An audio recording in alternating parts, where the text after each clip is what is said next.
Bienvenidos, hoy es día 24 de febrero del 2016, el Día de la Bandera. Bienvenidos a este seminario de pediatría, cirugía pediátrica y lactancia materna. Este seminario representa a Confederación Nacional de Pediatría y mi agradecimiento a la mesa directiva de la Confederación Nacional de Pediatría, a nuestro presidente Carlos Alonso Rivera.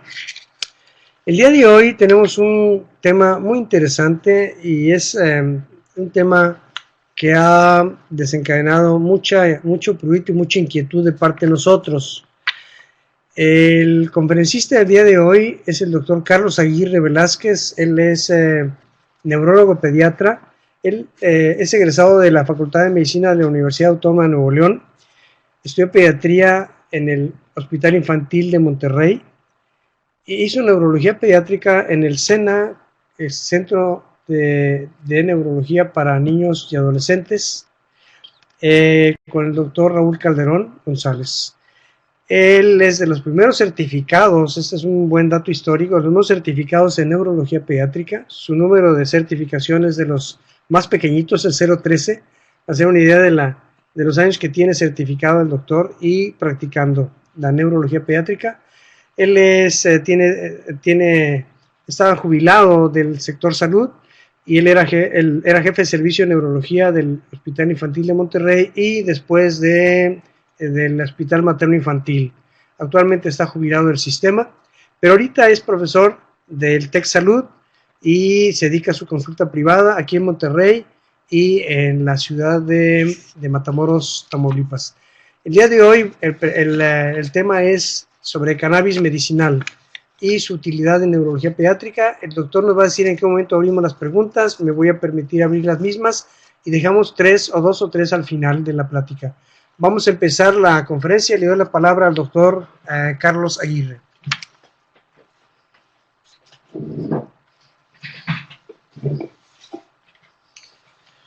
Bueno, buenas noches a todos, colegas pediatras. Estoy viendo en la lista algunos amigos, algunos compañeros de pediatría de la CONAPEME. Agradezco la invitación a compartir esta información, digamos, muy actual en cuanto a cuestiones de debate aquí en México, aunque pues es un tema que se ha politizado un poco, se ha mediatizado bastante. Pues ustedes saben que nosotros tratamos de seguir siempre la línea científica y estar un poquito aparte de estas polémicas y debates. Agradezco la invitación y soy uno más de Cyberpets. Me acaban de invitar al grupo y estaré siguiendo las demás conferencias con mucho gusto. Bueno, he titulado esta plática como 4 grandes preguntas sobre la cannabis medicinal. Y esta idea me la proporcionó un artículo editorial de la revista Nature de septiembre del año pasado, donde hacen precisamente una revisión del tema, pero con un enfoque un poco de editorial, no tanto como de investigación científica. Pero me pareció un buen enfoque para abordar nuestro tema, ¿no?, de hoy. Y le voy a dar un poquito de énfasis a los aspectos pues de pediatría que nos interesan y lo que nosotros vemos como neuropediatras de área de oportunidad como un recurso terapéutico importante. ¿Okay? Me gustaría que me ayudara aquí el doctor para poner unas primeras preguntitas de exploración. Son preguntas muy sencillas. A ver la audiencia cómo van a responder esta primera pregunta. Mencione cuántos tipos de cannabis conoce. Y decimos conocer, no tanto usar. ¿Ok? Están apareciendo las respuestas.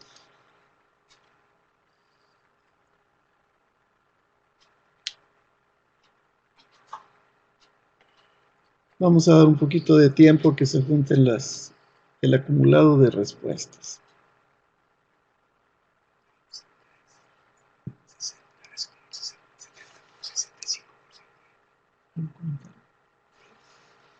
Bueno, estamos viendo aquí en la pantalla que La mayoría, 69, 70%, están respondiendo un tipo de cannabis.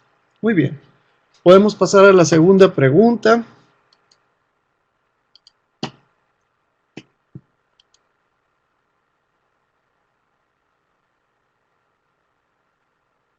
Ahorita aparece. ¿Cuál es el compuesto cannabinoide psicotrópico y que tiene un potencial para generar dependencia?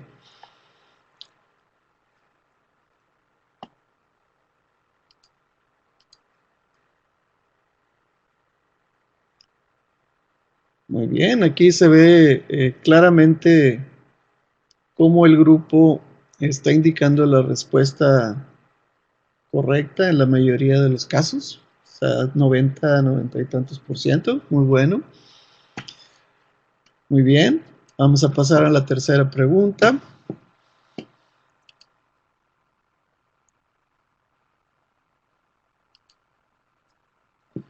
Mencione el principal receptor de cannabinoides en el sistema nervioso central. Es una pregunta un poquito más profunda, más técnica, de neurociencias, diríamos, pero que va a ser muy importante para comprender el uso de los cannabinoides.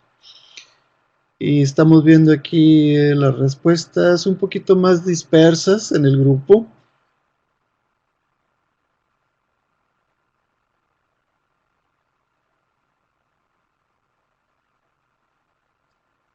Muy bien, tenemos la mayoría del grupo hacia receptores THC1. Muy bien, es algo que vamos a ver en la plática. Bueno, creo que podemos dejar dos preguntas para el final y empezar la exposición, que espero que les sea de su interés. Bueno, primero que todo, hacemos nuestra declaración de conflictos de intereses. Yo he dado esta plática en algunos otros foros. No recibo honorarios por ninguna de estas exposiciones, tampoco represento ningún producto comercial con cannabis ni otro tipo de medicamentos antiepilépticos o neurológicos, y la información pues es el resultado de investigación documental y algo de experiencia personal que hemos adquirido en el tema. Mi único interés pues es el de compartir la información científica con ustedes y para el beneficio de nuestros pacientes, obviamente. Bien, esta primera diapositiva pues es para declarar mi postura en relación a las cuestiones de debate que hay ahorita en el ambiente social, sobre todo aquí en México estamos pasando por esta etapa, y donde declaramos que estamos a favor del uso medicinal únicamente de la cannabis o de los compuestos derivados de la cannabis. Bien. Nuestras 4 preguntas que vamos a explorar el día de hoy son: ¿cuántos tipos de cannabis hay? ¿Y cuál es la importancia de tener clasificada la planta? De hacer estudios, digamos, desde el punto de vista ecológico y de biología, ¿no? Segunda pregunta: la planta cannabis, ¿qué compuestos útiles contiene o nos pudieran dar una utilidad para la medicina, y qué enfermedades o qué síntomas pueden ser tratados efectivamente con ellos? Tercera pregunta, me enfoco aquí sobre la epilepsia infantil. ¿Qué tan efectiva es la cannabis para tratar la epilepsia infantil? Ustedes han escuchado tal vez algunas historias anecdóticas de casos en Estados Unidos que iniciaron esta revolución en el cual la epilepsia de ciertos pacientes pediátricos mejoró al 100%, y en otros casos la mejoría ha sido muy importante. Entonces es una buena pregunta para plantearnos, ¿no?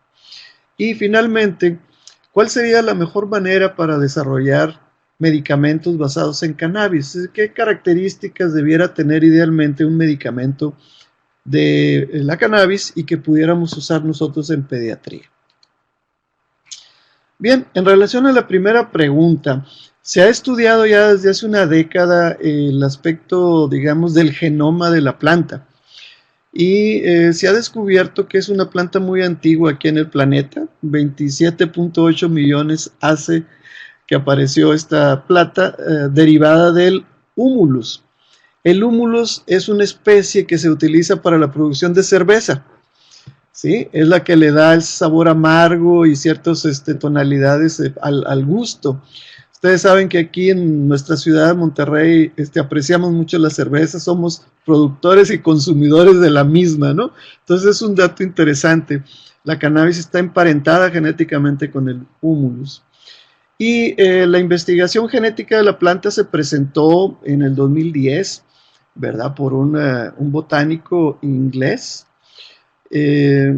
Y hay que hacer notar que estos botánicos trabajan en una empresa que se llama GW Pharmaceuticals, que se ha dedicado a desarrollar medicamentos a base de la cannabis, ¿no? Entonces ellos tienen como la información básica de la planta muy desarrollada. Más adelantito el biólogo Healing de Canadá hizo también algunas aportaciones, pero ya hablando sobre los contenidos de estas dos sustancias muy importantes, CBD y THC. El CBD son las letras iniciales para definir el cannabidiol, que es uno de los productos útiles de la cannabis, y el THC, ese tetrahidrocannabinol, pues que es el cannabinoide responsable de los efectos psicotrópicos. Entonces, haciendo estudios genéticos y de las concentraciones de estas dos sustancias, se considera que existen básicamente 3 especies de cannabis: la cannabis sativa, la cannabis indica y la cannabis ruderalis, que sería la más nueva en esta lista de plantas. Luego, cada una de estas subespecies tiene 7 miembros más, ¿no? Entonces ya estamos hablando casi de 21 variedades. Pero las principales especies pues son la sativa y la índica, que son obviamente las que se han utilizado más, tanto con fines medicinales en la historia de la medicina de este producto, como para los fines, pues que ahora le llaman elegantemente lúdicos, ¿verdad? Pero que realmente son pues los fines de farmacodependencia. Otra aportación de un botánico canadiense también muy importante, considero yo, fue que nos da una clasificación muy simple de comprender de acuerdo a cuál es la concentración de THC, o sea, de tetrahidrocannabidiol en una planta. Si tiene menos de 0.3%, estamos hablando del cáñamo. El cáñamo es un recurso vegetal que se utiliza, por ejemplo, para hacer contenidos proteicos, omega 3, fibras, incluso textiles. Incluso en un foro que asistí sobre esto, hay una compañía que hace materiales de construcción, recubrimientos para paredes, techos, a base del cáñamo. Es una planta que tiene utilidad industrial, digámoslo así. Pero si la planta tiene más de 0.3% de THC, entonces ya tenemos efectos psicotrópicos importantes y de generar dependencia, y estamos hablando de lo que conocemos como marihuana, ¿verdad? En forma así popular. Entonces, Small menciona, digamos, no se hagan tanto bolas, ¿verdad?, con las clasificaciones, sobre todo cuando se trata de hacer leyes. Simplemente, si tiene menos de 0.3 de THC, esta planta no tiene potencial adictivo, no tiene los mismos efectos tóxicos de la droga, que sería la marihuana. Entonces es importante aclarar, y yo lo aclaro con el público y con los pacientes también, de que nosotros como médicos no vamos a recetar marihuana, vamos a recetar unos productos que se extraen de ciertas especies de cannabis y que tienen concentraciones específicas de sustancias que son benéficas. ¿Por qué es importante esto? Bueno, para poder hacer una comparación en cuanto a efectividad y seguridad de las diferentes plantas, pues es importante tenerlas bien clasificadas. En medicina natural, por ejemplo, se toma muy en cuenta los lotes de sembradío, que pueden variar sus concentraciones de acuerdo al clima, de acuerdo a fertilizantes, en fin, unas mezclas entre las mismas plantas. Entonces, tener una buena taxonomía y clasificación que va, como les digo, a este punto hasta genéticamente de la planta, nos ayuda a seleccionar cuál es la planta más útil para fines médicos. Y por otro lado, pues también desde el punto de vista ecológico, existe el riesgo de que se puedan perder algunas especies y con ella sustancias potencialmente benéficas, ¿no? Muy bien, estas serían generalidades, ¿verdad?, para la primera pregunta. Segunda pregunta, ¿cuáles son los compuestos útiles en la cannabis y qué enfermedades pueden ser tratadas con ellos? Básicamente a este tipo de compuestos le llamamos cannabinoides, ¿sí? Existe una fuente externa al ser humano que se llaman los fitocannabinoides. Son precisamente los que se originan en esta planta, más de 100 sustancias, y cuando menos se conocen cerca de 60 con alguna acción farmacológica.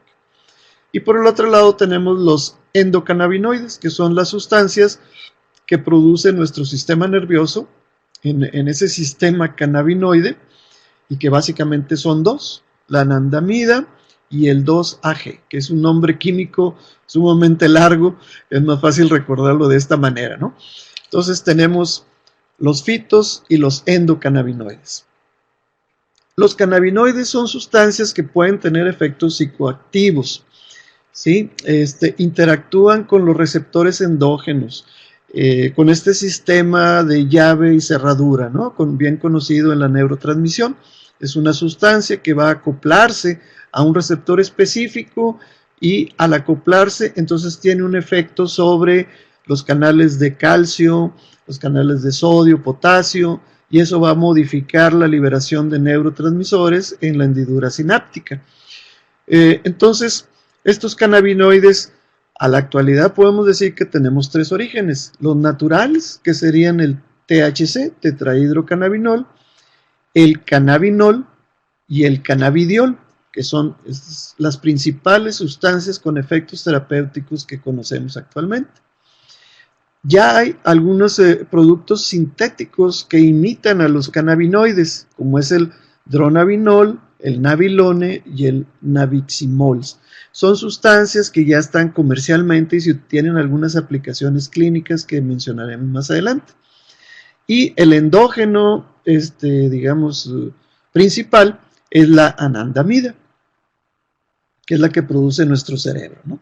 Aquí tenemos en este esquema clásico, ¿verdad?, de la sinapsis, la hendidura sináptica. Tenemos, por ejemplo, aquí el sistema del glutamato. El glutamato es un neurotransmisor excitador, ¿verdad? Entonces, este glutamato se libera en la hendidura sináptica por la acción de los canales de calcio.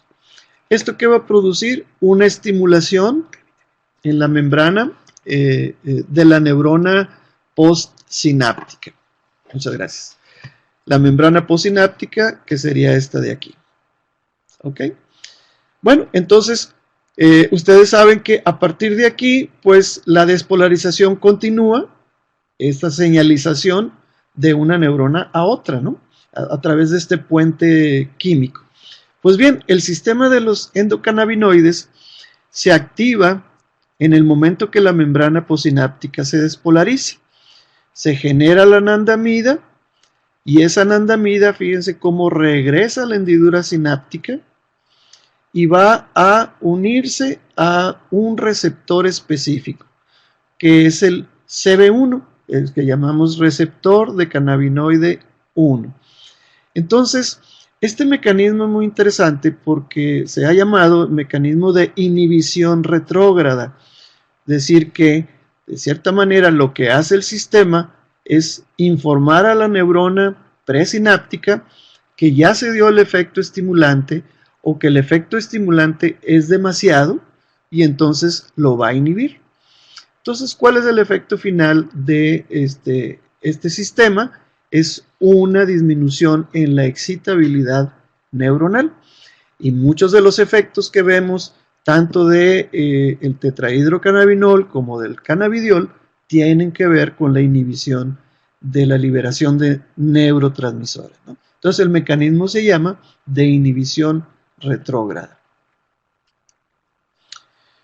Los fitocannabinoides, pues, son las sustancias que aparecen específicamente en la especie de esta planta que es la cannabis, ¿no? Y que van a tener un efecto semejante al cannabinoide endógeno, que sería la anandamida, ¿no?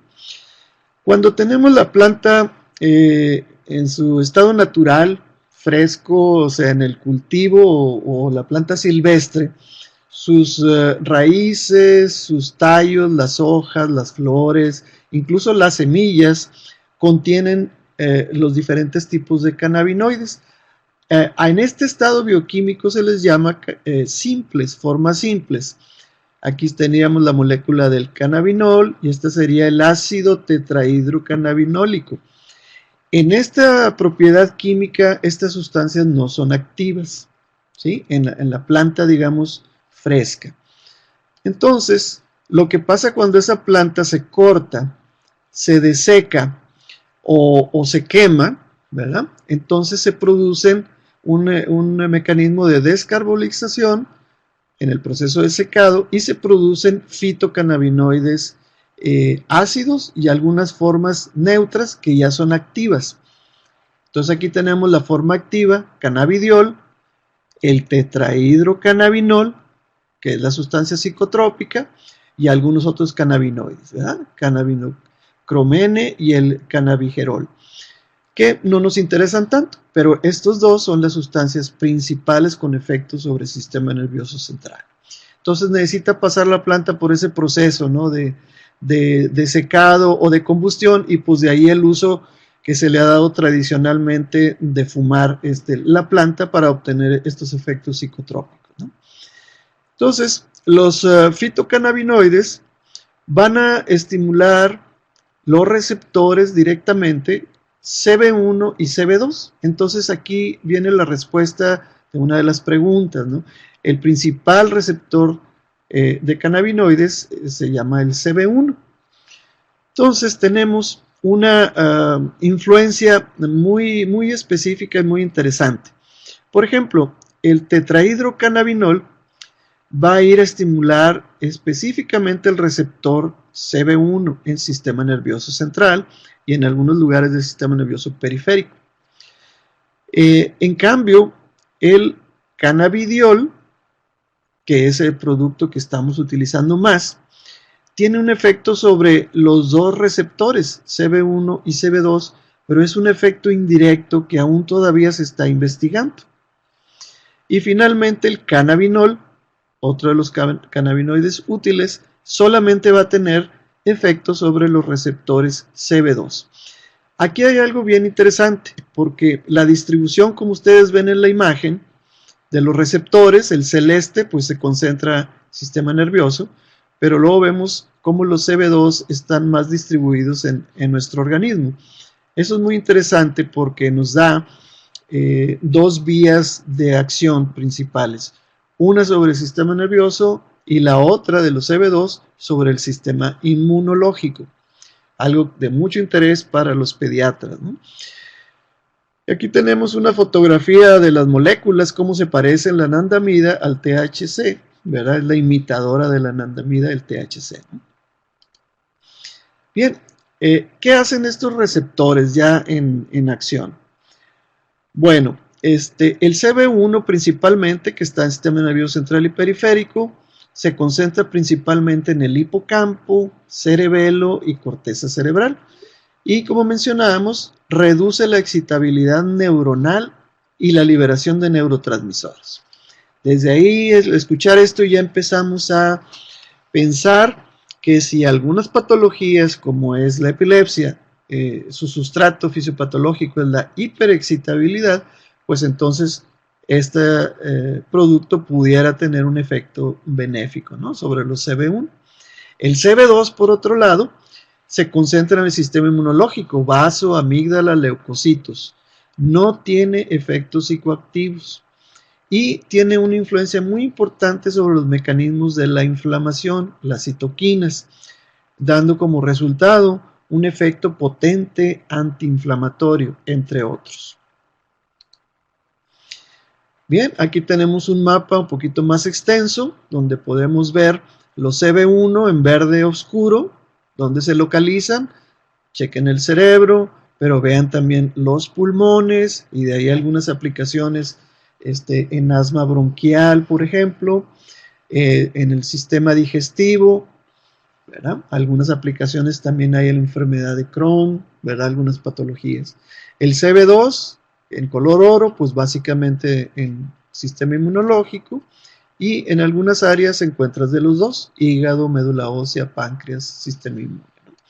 Ahora, hablando ya propiamente del cerebro, en el color verde más intenso tenemos la mayor concentración, ganglios basales, cerebelo, ¿sí? Corteza cerebral, núcleo caudado, principalmente este núcleo que es el núcleo accumbens. Seguramente todos ustedes recordarán esa clase de neuroanatomía, ¿no? Porque, bueno, creo, porque el núcleo accumbens se llama accumbens, que quiere decir que está sobre el septum, ¿verdad? Está en el centro del cerebro, ahí entre los ganglios basales.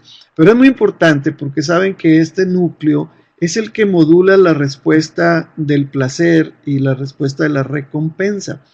Entonces, tiene mucha influencia en las adicciones, tiene mucha influencia en la motivación, tiene mucha influencia en, por ejemplo, el disfrute o el placer de comer, y de ahí su utilidad de estas sustancias en algunos trastornos alimenticios, ¿no? Como vamos a ver más adelante.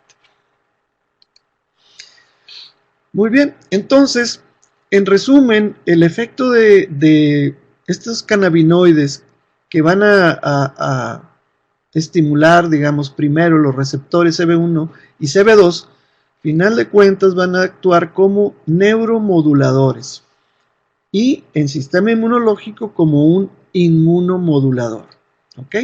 Serían las principales funciones, ¿no? En términos de la clínica, bueno, fisiológicamente, ¿qué interviene este sistema endocannabinoide?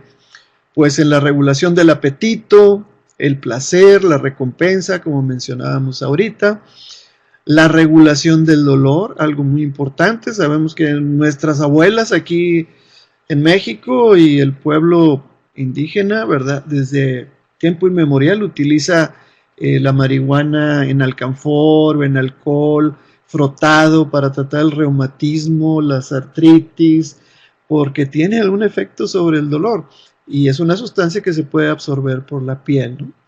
También interviene sobre los patrones del sueño, equilibrio hormonal, mecanismos antiinflamatorios y el sistema reproductor.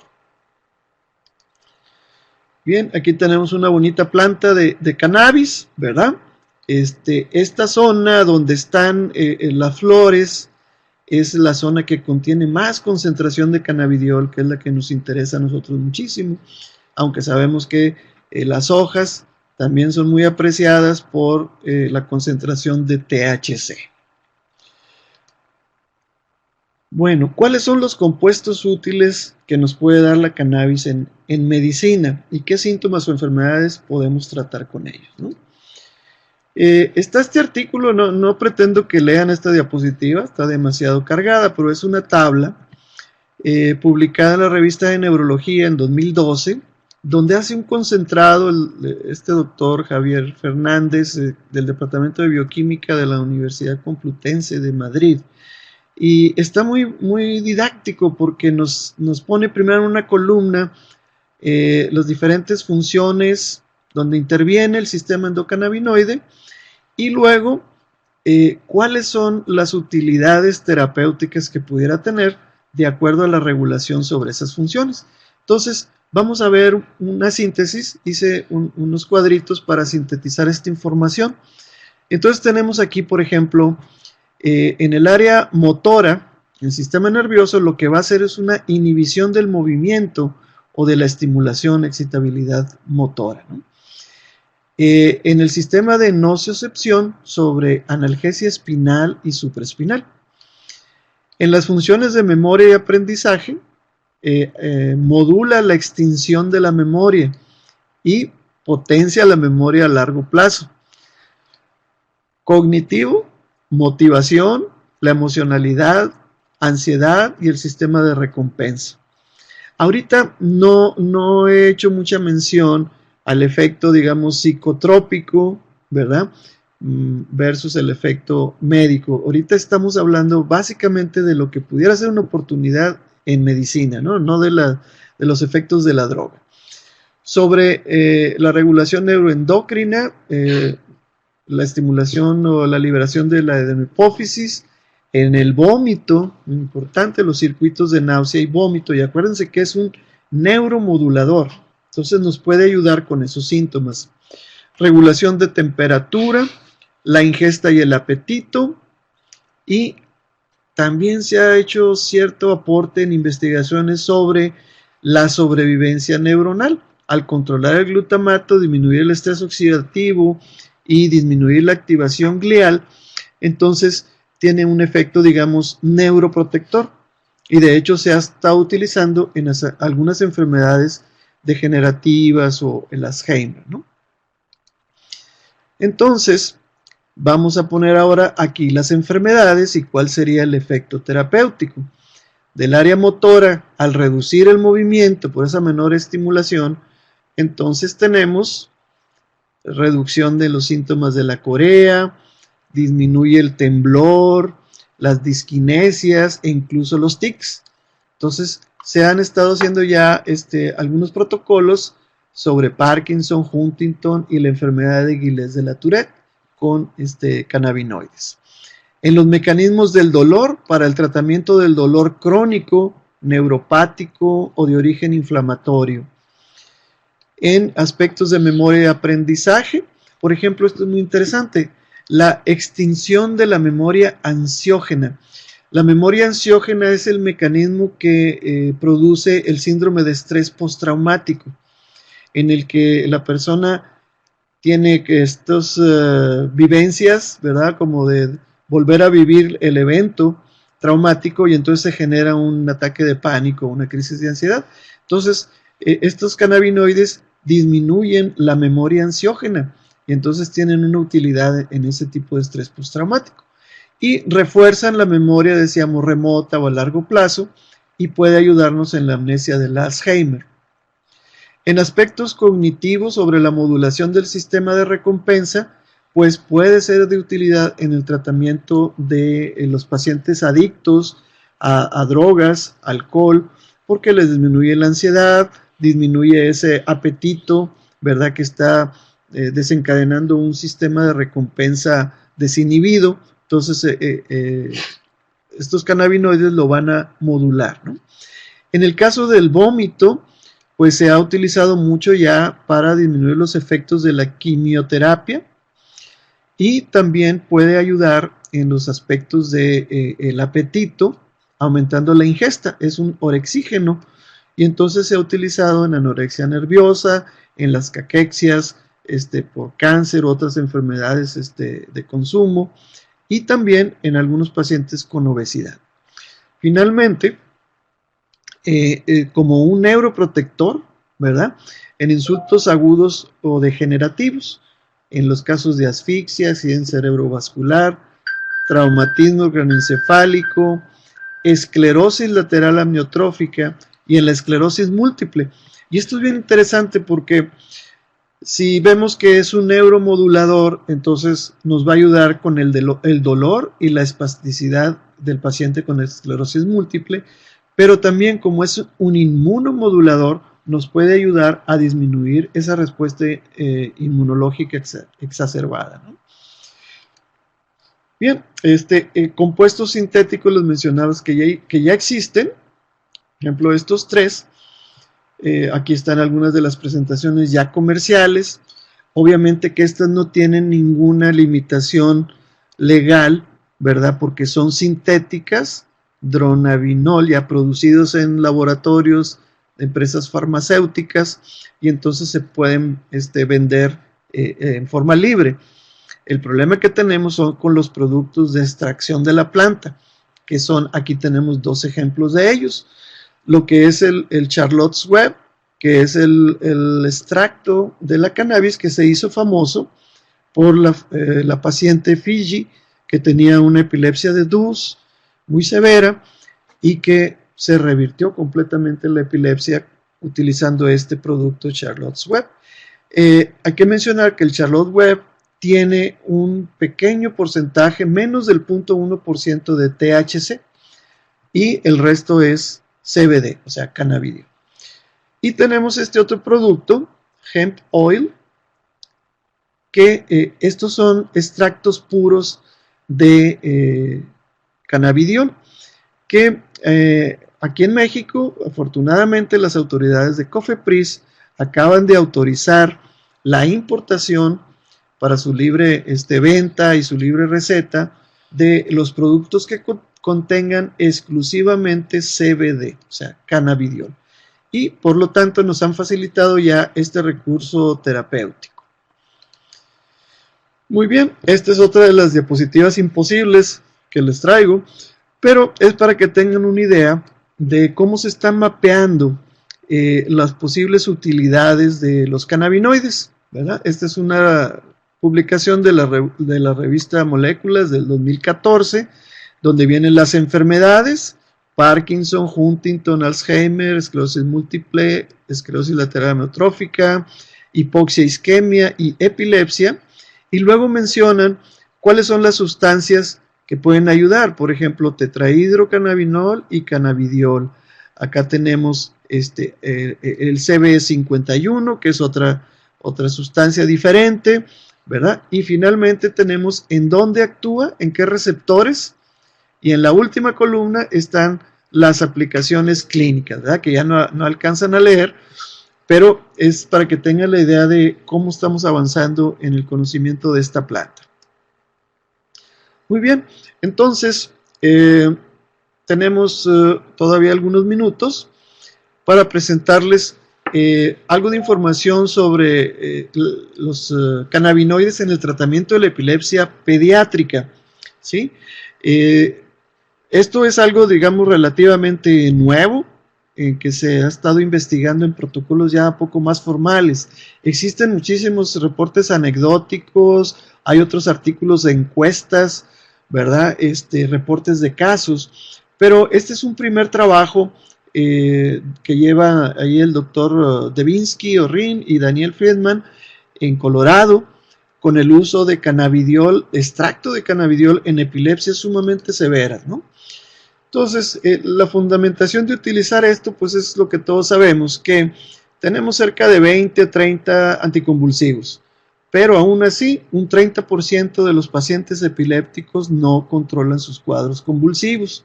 Hablamos de lo que es la epilepsia refractaria, ¿no? Entonces, los nuevos anticonvulsivos se tardan mucho en llegar, sobre todo a nuestro país y en nuestros países de Latinoamérica, con costos bien elevados.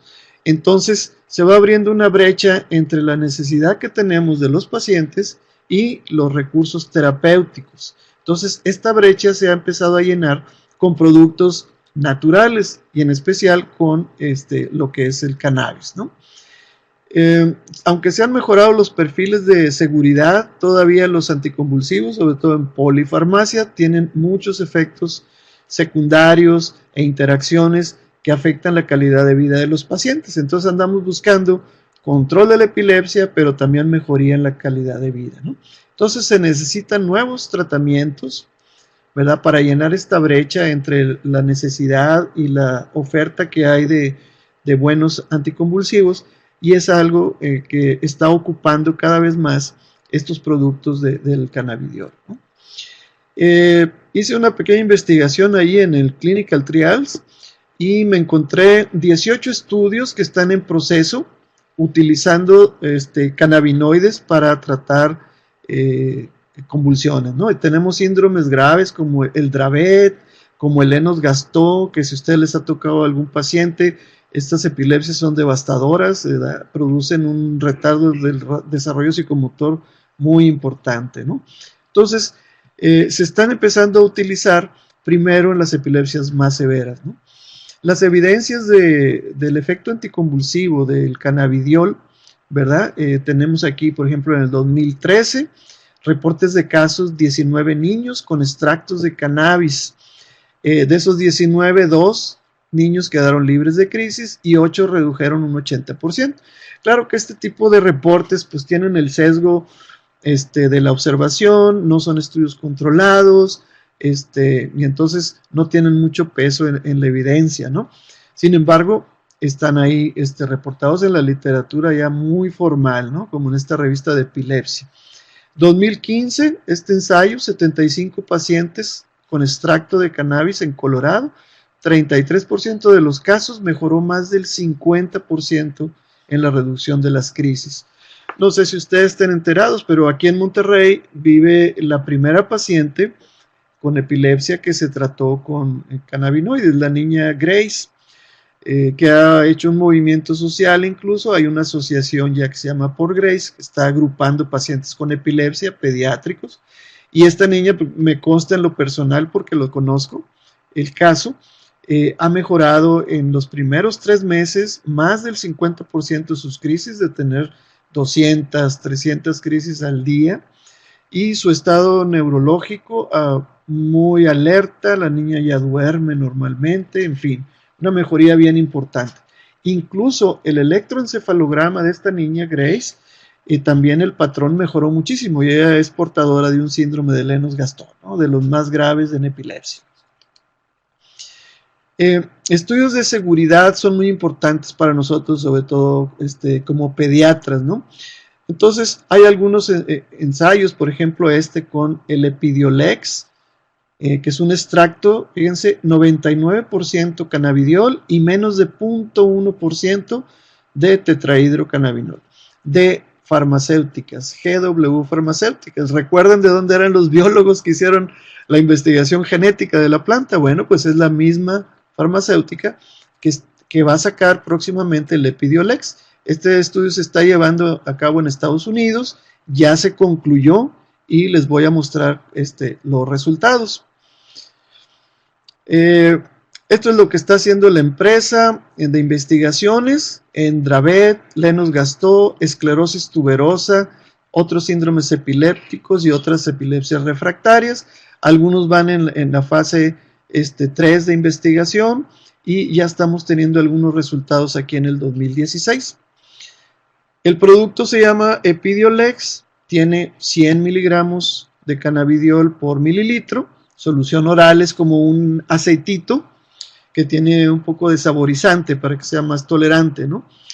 Y la dosis que se está utilizando es de 2 a 5 miligramos por kilo por día, y se va en 2 dosis y se va graduando poco a poco hasta máximos 20 miligramos por kilo por día. En el reporte que aquí les muestro, fíjense, es de 2016 de Lancet. Entonces, aquí tenemos ya el resultado de este ensayo en epilepsia refractaria. Vamos a ver, bueno, este es el diagrama de flujo de cómo estudiaron los pacientes. Es un diseño abierto, pero que tiene una etapa, digamos, de seguridad y otra de eficacia del producto. Vieron los dos aspectos, ¿no?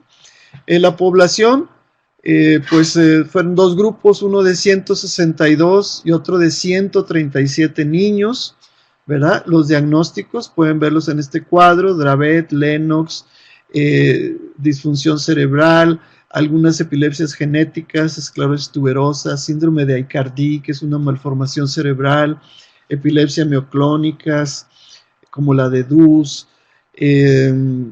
Ohtahara, que es un síndrome epiléptico severo del recién nacido, la epilepsia de Gibbons, síndrome Down, en fin, una variedad de pacientes y de síndromes epilépticos que se estudiaron, ¿no? por un periodo largo, un año aproximadamente. Y los resultados nos los sintetizan en esta gráfica, donde podemos ver en el lado izquierdo la frecuencia de las crisis convulsivas en la base, o sea, un mes antes de iniciar el tratamiento, donde aquí está la mayoría, estamos hablando de cientos hasta 200 y pico de crisis, ¿verdad? Luego a las 4 semanas, 8 semanas, 12 semanas, cómo va bajando el número en frecuencia de crisis convulsiva, ¿no? En general, y 12 semanas después de el tratamiento con cannabidiol, tenemos una mejoría bien importante, ¿no? del proceso. Hice una síntesis de este artículo. Entonces tenemos un total de 214 pacientes, de los cuales hicieron un seguimiento completo en 162. Están los diagnósticos que mencionabas ahorita. La reducción en general fue de un 34.6% en todo el grupo, que nosotros consideramos en neuropediatría y en epilepsia, si un anticonvulsivo baja 50% el número de crisis, ya es efectivo. Entonces, una reducción del 34%, ¿verdad? Es muy bueno. Y los efectos adversos, aunque fueron casi en el 80% de los casos, la mayoría fueron leves, un 70%, con algo de somnolencia, baja el apetito, algunos pacientes diarrea, sensación de fatiga, y algunos pocos aumentaron las crisis convulsivas o no se controlaron. Los únicos efectos severos, ¿verdad? Fue por cannabidiol, fueron en el 12% nada más, 6% desarrollaron estatus epiléptico, que es algo muy común en este tipo de pacientes, y se tuvo un paciente con lo que se llama el SUDEP, que es la muerte súbita inesperada en el paciente epiléptico, ¿verdad? Esto pues no se puede atribuir directamente al medicamento, pero se presentó en el grupo, ¿no? Los tipos de crisis, miren ustedes, las mejorías, 55% en las focales, 54% en las atónicas, 36% en las tónicas, 16% tónico-clónicas, y el 2% de los pacientes libres de crisis. Tomen en cuenta ustedes, y que a nosotros nos impresiona mucho, que estos son los síndromes epilépticos más rebeldes al tratamiento, ¿verdad? Le comentaba ahorita aquí al doctor Henry, ¿verdad? Que, como dicen, si eso le hace a estos síndromes epilépticos, pues ¿qué no le hará a unas convulsioncillas, ¿verdad? Rabonas, ¿no? Más sencillas, pues esperamos que sea bastante bueno el efecto, ¿no? Para comparar nada más, tenemos la rufinamida en los mismos síndromes de Lennox-Gastaut, como este estudio también muy reciente nos demuestran que las mejorías, ¿verdad? Andan en el 24-32%, ¿no? Entonces, los cannabidioles tienen una mejoría semejante a un producto estrella anticonvulsivo, ¿no? Que sería, por ejemplo, la rufinamida, que todavía no la tenemos en el mercado aquí en México, solamente en Estados Unidos.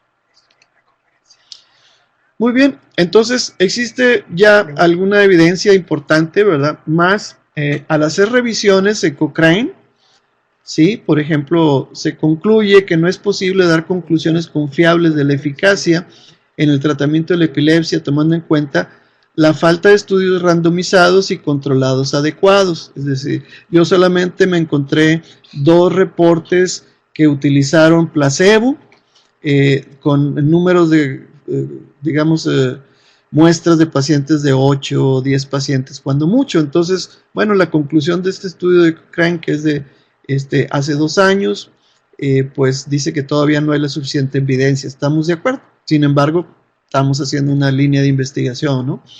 Y la Academia Americana de Neurología, en una revisión sistemática, coincide con estos hallazgos del Cochrane, en que todavía nos falta más evidencia. Entonces, obviamente, pues queremos investigar más sobre esto, pero nos enfrentamos con ciertos problemas que nos dan las legislaciones en los diferentes países, y incluso en Estados Unidos hay estados que es legal y en otros no es legal hacer investigación con cannabis, ¿no? Entonces, pues bueno, vamos avanzando, ¿no? Poco a poco.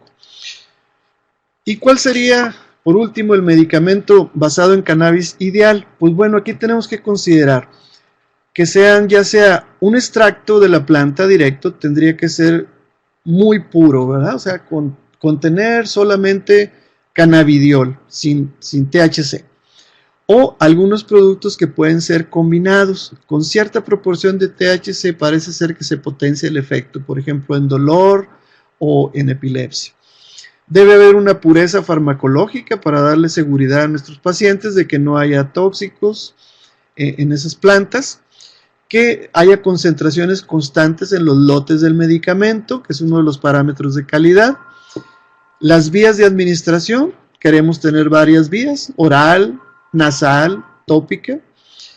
Dosis ya bien establecidas, que según los protocolos que se han hecho, pues se inicia con 2 miligramos por kilo. El efecto óptimo terapéutico se alcanza entre 5 y 10 y como máximo 20 miligramos por kilo. De un buen sabor, aceptable y que esté disponible para la gente y sobre todo en un costo accesible. Serían las características ideales, ¿no? Pero pues se vale soñar, ¿no?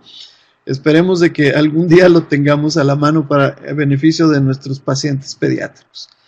Bien, con esto termino la plática y finalmente quiero que me ayude un poquito a poner las últimas 2 preguntas, que son preguntas de opinión, a ver qué me contesta el grupo después de escuchar esta plática. La número 4. Vamos a ver, ¿cuántos artículos has leído sobre los usos de cannabis en pediatría?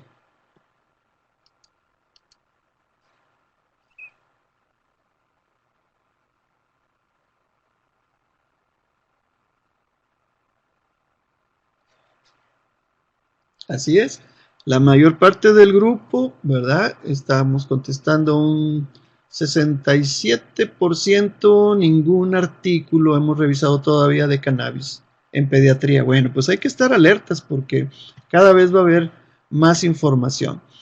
Y la última pregunta, vamos a hacer la última pregunta, número 5. ¿Usted como pediatra usaría productos de cannabis en sus pacientes? Sí, no, tal vez. Fíjense las últimas 2, hasta que se incluyan en las guías clínicas de la Academia Americana de Pediatría, o hasta que haya una revisión sistemática favorable, Cochrane. ¿Verdad? Ya se empezó a dividir las respuestas del grupo. Ok, bueno, inicialmente vimos que el grupo se fue hacia un rotundo sí, ¿no? Entonces, como que la plática desde el punto de vista mercadotécnico sería muy buena, ¿no? Tendría mucho éxito. Pero pues sabemos que no nos basamos en la mercadotecnia, sino en la evidencia. Entonces, bueno, creo que podemos empezar a considerar una opción a los productos del cannabis. Y debemos estar alertas a los reportes de la literatura, ¿no? Finalmente, pues les quisiera compartir que actualmente aquí nosotros en Monterrey, un grupo de neuropediatras de Monterrey, estamos muy interesados en el tema, obviamente, por la epilepsia, y hemos empezado ya a utilizar este producto.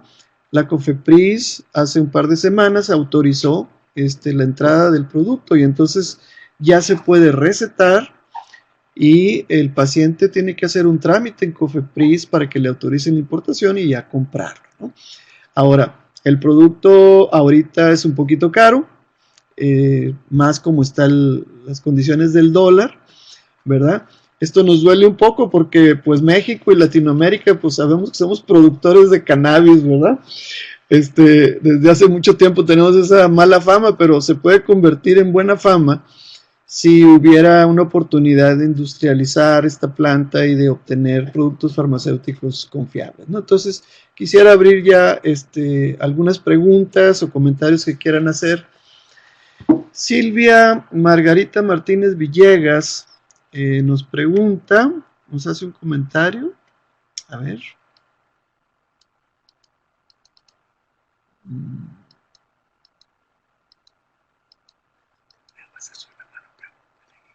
Dice, realmente una forma nueva para mí de ver los tratamientos de las convulsiones. Muy bien, gracias. René Gómez. Amanda García Mendoza, ¿existe evidencia de tolerancia a dosis inicial posterior al uso prolongado con necesidad de incrementar las dosis en el paciente epiléptico? Muy bien, es muy buena pregunta porque esto es algo que que bueno, sabemos que puede presentarse en los pacientes epilépticos. Generalmente cuando empezamos un nuevo antiepiléptico, se presenta lo que se llama la luna de miel, ¿no? El paciente responde muy bien inicialmente unos meses y luego hay cierta caída del efecto terapéutico. En el caso del cannabidiol, no tenemos todavía esa experiencia para poder contestar la pregunta. Sabemos que algunos pacientes requieren más de 5 o 10 miligramos, ¿no? Hasta 20, pero como no se ha utilizado mucho a largo plazo, todavía no conocemos esa información. Entonces, yo, digamos, desde el punto de vista de sentido común, pienso que es un efecto que vamos a tener, ¿no? Cierta tolerancia, pero que pudiéramos ir ajustando dosis y ojalá los pacientes no tengan efectos secundarios, ¿no? Luego, el costo del tratamiento, por ahí hicieron una pregunta. Bien, fíjense que hay una empresa que ya consiguió poder vender el producto en México, próximamente va a estar a la venta. En la presentación que ellos manejan es un frasco de 240 mililitros con 5,000 miligramos de cannabidiol. Eso es muy bueno porque está muy concentrado. Entonces en nuestros pacientes pediátricos consumirían muy poquito líquido. Ese frasco en Estados Unidos tiene ahorita un costo de $499. Me informaron directamente a mí que el precio de introducción a México va a estar más o menos en $270. Pues estos $270 habría que dividirlos en la duración del frasco, que fácilmente van a ser unos 3 meses, ¿sí? Entonces, si ya hacemos todo este cálculo matemático, nos vamos a dar cuenta que los costos del producto van a ser más o menos los mismos que tiene cualquier nuevo anticonvulsivo. Ahora, si logramos controlar al paciente mejor, también podemos ir reduciendo otros anticonvulsivos y eso nos ahorraría alguna cantidad de dinero. El THC bloquea los canales neuronales en la epilepsia. No es precisamente un bloqueo permanente, ¿no? Es intermitente, más bien es un modulador, o sea, reduce las descargas, ¿no? Reduce la hiperexcitabilidad neuronal a través de esos receptores específicos, CB1, CB2, que luego van a modificar a los canales, ¿no? Pero no va directamente sobre los canales. Efectos adversos. ¿Qué efectos de rufinamida? Y si es de su conocimiento, ojalá difundamos muchos beneficios. Bueno, desafortunadamente de rufinamida no he tenido la oportunidad de recetarla nunca, no he visto ningún paciente con ella porque pues no está ahorita a la mano, ¿verdad? Pero son medicamentos que tienen efectos secundarios importantes, sobre todo sobre el hígado, ¿verdad? En el caso de cannabidiol, lo más frecuente que se ha reportado es somnolencia e intolerancia intestinal, digamos, con diarrea, ¿sí? Porque como es un aceite, pues tiene cierto efecto laxante, ¿no? Y eso es lo más frecuente que se ha reportado y que pues se puede ir modificando, ajustando dosis, ¿no? En la mejoría 12 semanas después. Ah, sí. La mejoría se puede empezar a ver a partir de las 6 o 8 semanas, o sea, mes y medio, 2 meses, hay que tener cierta paciencia, ¿no? Y llega más o menos a un tope entre las 3, 4 semanas, hasta donde sabemos ahorita por los trabajos que se han publicado y que tenemos oportunidad de revisar. Lo que sí sabemos es de que cuando un paciente responde al tratamiento, esa respuesta se mantiene en el tiempo. Por ejemplo, estas niñas que empezaron a utilizar el tratamiento por primera vez, todavía lo siguen tomando y tienen el mismo efecto de inhibición completa de las convulsiones. Entonces, eso es muy bueno, ¿no? De mantener el efecto más allá de los 3 meses. Pero sí tendríamos que ver cuando menos 3 meses. Yo le he estado comentando a mis pacientes, estamos haciendo una lista de pacientes para facilitarles los trámites de conseguir el medicamento, que para probar si les funciona o no a su caso, debemos de dar cuando menos 3 meses de tratamiento, ¿verdad? Para tener realmente un efecto clínico. Muy bien, gracias a los compañeros que están poniendo felicitaciones, que les pareció buena información, me da mucho gusto. y lo esperamos en Amecameca, México. Bueno, ok. Gracias por la invitación. Ojalá podamos ir alguna vez por allá. Gracias. Bueno, no sé si hay alguna otra pregunta. No sé si hay alguna otra pregunta. Vamos a por terminar la grabación. Gracias por acompañarnos esta noche. El doctor Carlos Aguirre Velázquez, de veras, Gracias. mis respetos, un neurólogo que conozco hace muchos años, viejo amigo. Y gracias por esta excelente plática, excelente conferencia con este tema tan controvertido, y queda abierto para hacer investigación y hacer reportes sobre la misma. Vamos a por terminar nuestra grabación y mañana subiré la liga de la misma. Buenas noches a todos. Buenas noches. Gracias.